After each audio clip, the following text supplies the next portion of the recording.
Hello. Before we start, make sure to subscribe to this channel and hit the notification bell to receive updates when we upload new videos.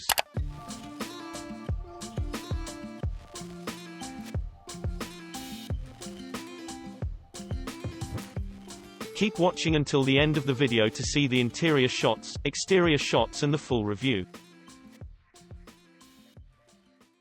2020 Porsche Taycan debuts as an all-electric super sedan. After years of concepts, teasers, spy photos and rampant speculation, the 2020 Porsche Taycan is here.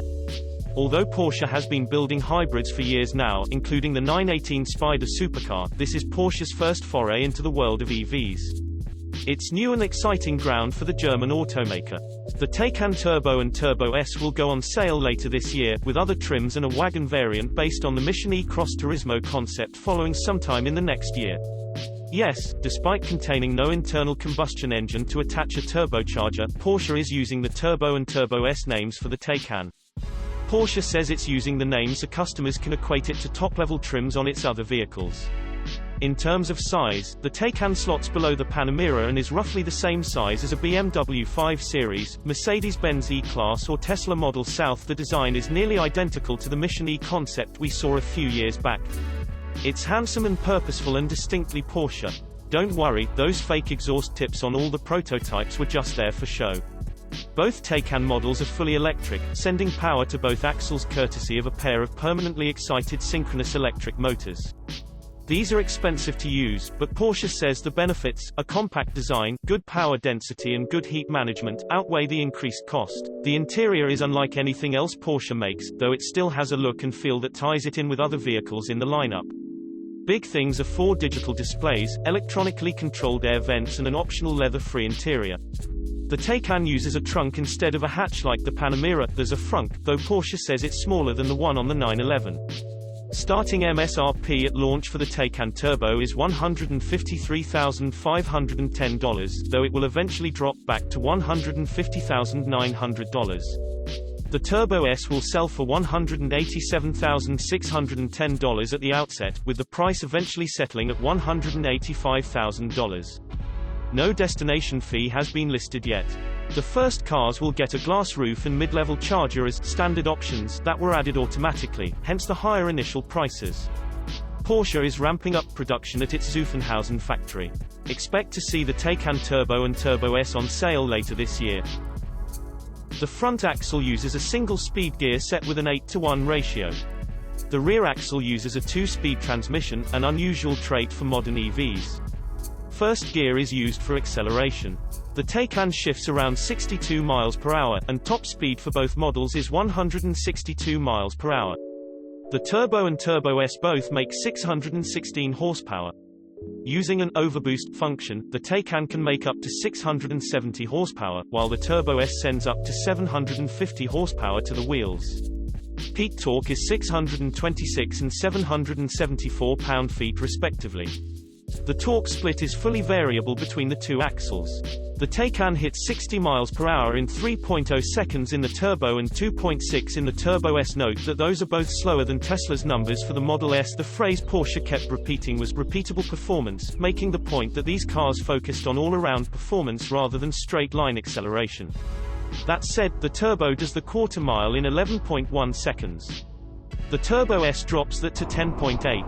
Porsche cites a range for the Taycan of 450 kilometers (280 miles), though no official EPA test number is available yet. Like most pure EVs, the Taycan's lithium-ion battery pack is mounted on the floor in a skateboard setup. At the back, the battery forms a T-shape with cutouts in the floor to increase backseat footroom. Total battery capacity is 93 kilowatts. The Taycan uses an 800-volt charging system as opposed to the 400-volt setup in most other EVs. This drastically reduces charging times, though the 270 kilowatts peak is still limited by the battery. Porsche expects that to improve to 400 to 500 kilowatts as technology improves. In optimal conditions, the Taycan can go from 5% to 80% in 22.5 minutes. That is limited by temperature and the charging infrastructure. Porsche is working with Electrify America and Electrify Canada to increase the number of charging stations in North America. New Taycan owners get 30 minutes of free charging for the first 3 years of ownership. The limit was put in place to keep people from blocking chargers. Porsche Charging Service is a system that uses one account with one bill to access roughly 2,700 charging stations. The center of gravity is lower than that of a Porsche 911, and a brief ride along showed the car moves and handles with grace. The Turbo and Turbo S both get 3-chamber air suspension derived from the Panamera. Other Panamera parts include the control arms and bushings. Like many performance cars these days, the Taycan uses an electronic limited slip differential instead of a mechanical unit. Porsche dynamic chassis control is optional. The system helps reduce body roll, oversteer and understeer. The brakes are equally impressive. Both cars use 10-piston calipers in the front with 4-piston calipers in the rear. The biggest difference is the rotor size. Porsche says braking performance should be similar to the Panamera Turbo.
Thank you for watching, and don't forget to like, subscribe, and share this video.